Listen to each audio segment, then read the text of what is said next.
Welcome to the deep dive. We sift through the noise to bring you the stories that really grab you, the unexpected insights. And today we're plunging into a tale that really captured our imagination. It's the story of a racehorse known affectionately as the trickster frontrunner. If you appreciate an underdog, someone who kind of rewrites the rules, or you're just fascinated by how legends get made, even when they don't fit the usual mold, then this deep dive into Seiun Sky, it's absolutely for you. We're talking about a horse born back in 95, and right from the start, the material we looked at describes him as coming from, well, an unfashionable bloodline. Certainly wasn't initially seen as high class. Expectations were, let's just say, pretty modest. But as we found out, Seiun Sky, he had other plans entirely. Well, absolutely. Seiun Sky's entire journey, it really forces us to maybe challenge our conventional ideas of what makes a true champion. Right. So our mission today is to sort of unpack how his, audacious tactics, that incredible bond he shared with his jockey, Norihiro Yokoyama, and even the surprising way his bloodline continued, how it all weaves together this narrative that's much richer than just, a list of wins and losses. We're going to try and uncover how Seiun Sky, maybe not the most decorated horse ever, but how he carved out this unique, this enduring place in racing history. It's a story of unexpected greatness, and it still echoes today, really. Okay, so let's dig into his early career. The material highlights this incredible shift, doesn't it? From those modest beginnings to showing just undeniable talent. What jumped out to me was how quickly he proved himself. Won his maiden race, that's his very first run, right? Yep, first time out. And then the Junior Cup, apparently with impressive ease. So it's clear pretty much right away this was no ordinary colt. Then came that first big test, that showdown in the 1998 Yayo show. He was up against the highly rated Special Week. A huge name. Right. Seiun Sky finished second that day. But it wasn't really a loss, was it? It felt more like a signal. Exactly. A signal to everyone watching that he was a serious contender. Yeah. Just a taste, really, of the drama that was coming in his classic season. Yeah, absolutely. And if we look at the bigger picture, that Satsuki show victory, that's the Japanese 2000 guineas, a major classic race. It wasn't just another win. It was a massive statement. This is where he really clicked with jockey Norihiro Yokoyama, and they pulled off what our sources call these bold front-running tactics. The signature style. The signature style. Seiun Sky just, boom, grabbed the lead from the start and never looked back. He held off future legends, Special Week, King Halo. They were charging hard. So this daring strategy, leading from the very front, basically defying every challenger to catch him, that became his trademark. It captivated the fans, solidified his reputation, and becoming a classic winner like that, it forced everyone, from casual fans to the experts, to take him very, very seriously. After that incredible classic win in the Satsuki show, I kind of expected, maybe a smoother run. But the Japanese Derby, it didn't quite go to plan. The material notes he tired in the final stretch, finished fourth.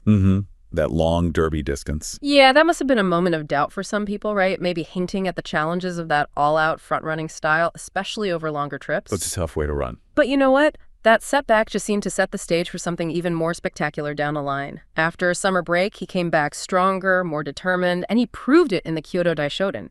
He faced older horses there, including a G1 winner, Majiro Bright. Big win, that. Beating older, established horses. Exactly, G1 being the absolute top tier, of course. So that victory was a powerful sign that he was back, peak form, and ready for his biggest challenge yet. But the question is, how do you sustain that kind of charge over 3,000 meters?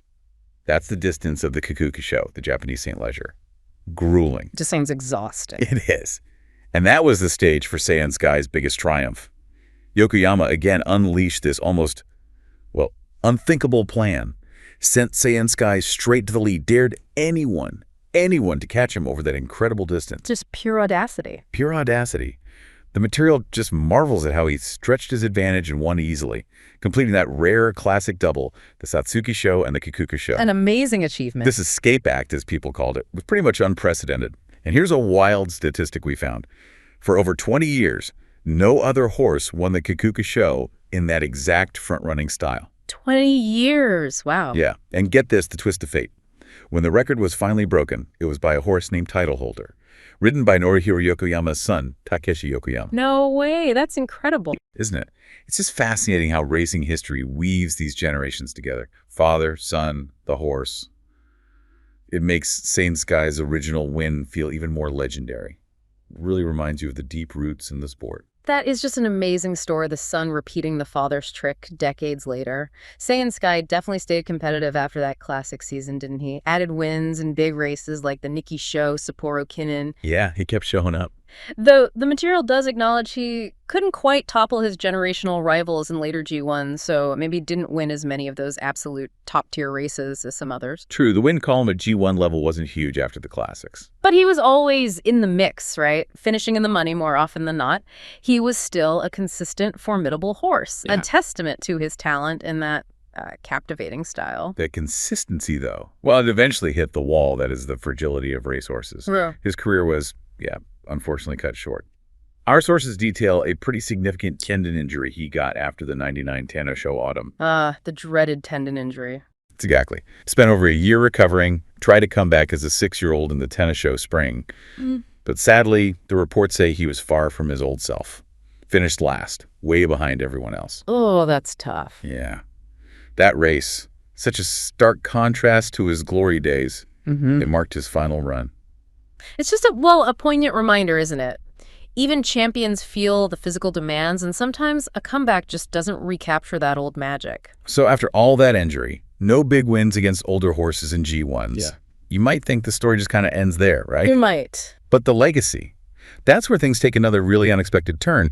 The material points out that as a stallion, for breeding, Seiun Sky never really got much attention. Yeah, not much buzz around him instead. His pedigree, his family line was considered too obscure by a lot of breeders. It really seemed like his influence might just fade. But his legacy, well, it pulled the ultimate trickster move, didn't it? Resurfacing generations later and in a completely different arena. Even if he wasn't a sire of champions directly, the material explained his bloodline lived on, but in this really surprising way. He was crossed once with Nishino Flower, a famous mare from Nishiyama Farm. Okay. Their daughter, Nishino Mirai, actually never won a race herself. But crucially, she kept the line alive. The connection. Exactly. And it's through her, Nishino Mirai, that we get Nishino Daisy, Nishino Mirai's daughter. And Nishino Daisy went on to win a Group 3 race as a 2-year-old in 2018, and then later captured the Nakayama Grand Jump in 2022. The Nakayama Grand Jump, that's a G1, isn't it? But in jump racing. Precisely. A Grade 1 victory, top level, but over jumps. A totally different discipline. Yet, a top-level win for his descendant. It's just compelling how a legacy can pop up in these unexpected ways. Even if Seiun Sky himself didn't sire loads of winners, his spirit, his athleticism, it undeniably carried on, culminating in a G1 winner down a path nobody would have predicted. A fitting reminder, maybe, of his own surprising spirit. That's fantastic. A G1 winner, even overjumps from a horse whose bloodline was sort of dismissed. So when we look back, you might think, okay, great moments, but was he really one of the all-time greats? The material puts Seiun Sky in context with what people call the golden generation of the late 90s in Japan. A stacked era. Totally. Titans like Special Week, El Condor, Pasa, Grass Wonder, King Halo, and Seiun Sky. Well, he often isn't the first name mentioned among them. That's fair to say. Mostly because, as we said, he didn't win as many G1s, never got that open age championship race. His career had brilliant flashes, but maybe lacked the sheer volume of top wins compared to the others. Right. The stats comparison is tough against those names. But it's fascinating because while the stats might put him slightly behind, reading through fan memories, it feels like his legend almost outshines some of them for sheer memorability. Does that happen often in racing? Oh, it's a great question, and yes, it absolutely happens. It speaks to a different kind of greatness, perhaps. Because for so many fans, Seiun Sky's Kikuka Show Escape Act remains just unforgettable. Utterly unique. The material really emphasizes that on that day, no horse could touch him. He was bold, brave, and brilliantly handled by Yokoyama. Just untouchable. Exactly. And the sentiment from fans, even years later, is powerful. We found quotes, people still saying things like, the Kikuka Show Seiun Sky was stronger than any horse in the world. Wow. That's a strong claim. It is. And maybe, just maybe, on that specific day, they were right. Sometimes, a single performance done with such breathtaking, audacious brilliance, it can outweigh a whole career of wins in people's hearts and minds. It's the emotional impact, the sheer spectacle. That defines legendary status for many, not just the numbers in a record book. And bringing his personal story to its end, a quiet one, actually. The material tells us Seiun Sky passed away in August 2011. He was just 16, found in his stall one morning, apparently just gone quietly in his sleep. A peaceful end after a life that was anything but quiet on the racetrack. Yeah, quite a contrast. And his resting place is quite poignant, too. At Nishiyama Farm, right beside Nishino Flower. Mm-hmm. Bringing their stories together again. That surprising bloodline connection continues, even there. Thank you so much for watching. If you enjoyed this video, please like and subscribe for more. Check out our other videos for more stories you might enjoy.